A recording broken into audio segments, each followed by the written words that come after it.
Teaching Critical Thinking by Sean Cheshire.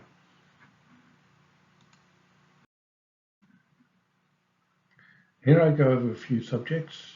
What is critical thinking? How should it be taught? What are the obstacles?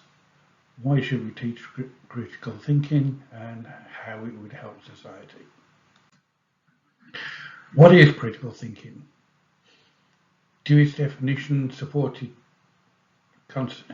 consideration, active, persistent, and careful consideration of any belief or supposed form of knowledge in the light of grounds that support it and the further conclusions to which it tends.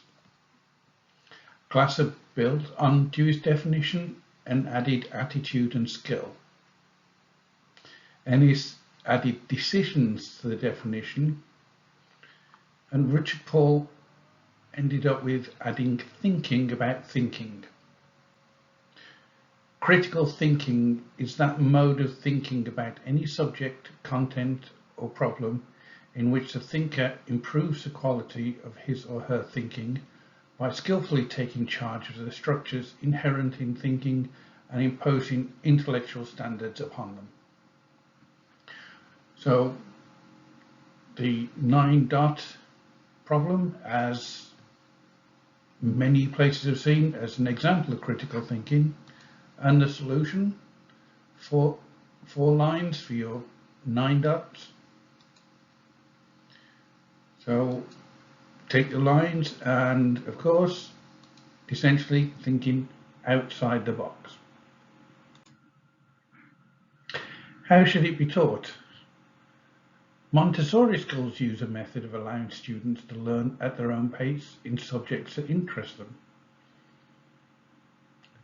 Promotion of fact-finding and encouraging students not to automatically believe statements. On a personal note, my father encouraged me to use encyclopedias when I asked a factual question.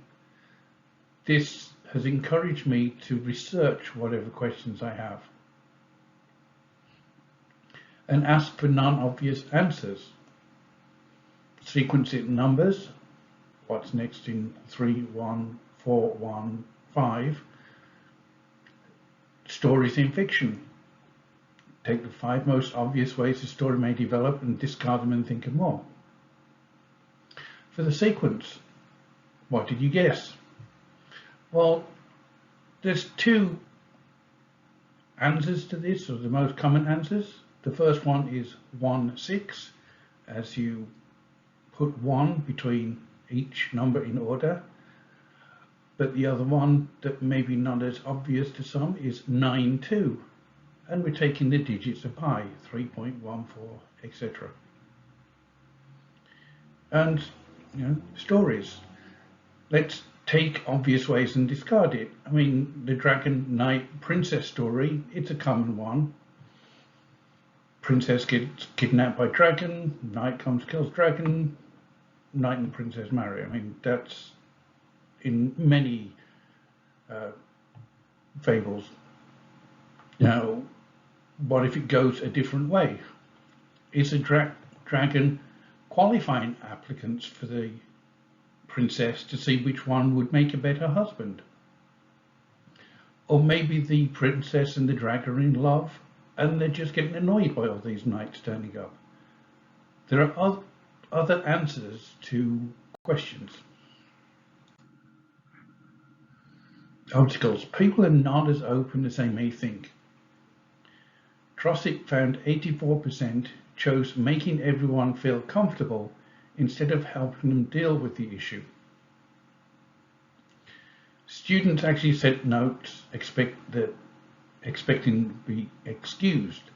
You haven't received my paper because I'm not comfortable with it.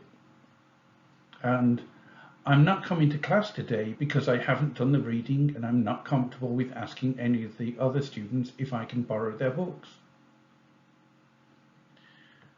The requirement to pass standards required by the state. This has teachers teaching to the result rather than getting pupils to think about the problem. And we have the fact that teachers may prefer creativity, but when it comes to the classroom, they don't want the disruption. I was easily bored in the classroom, so my attempts to find something to do were considered disruptive. Why should we teach it? Allows better reaction to unexpected events. So you don't freeze up when a situation falls outside the normal.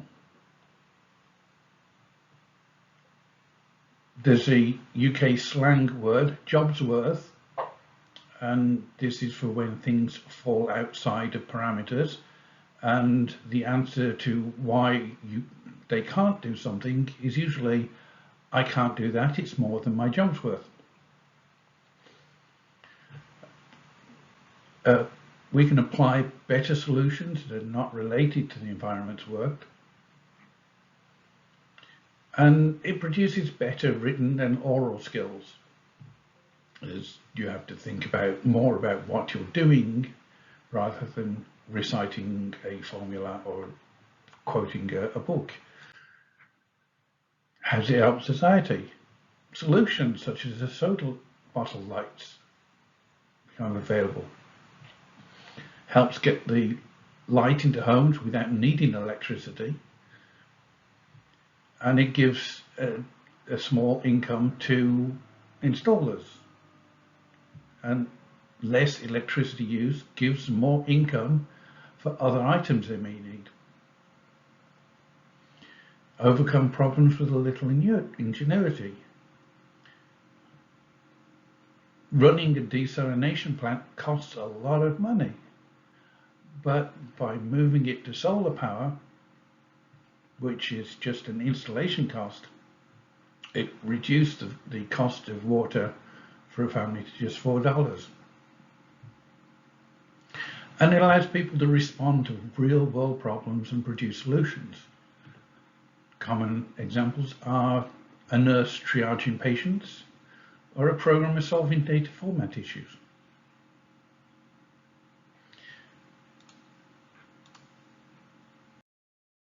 And this ends with the references used to produce this information.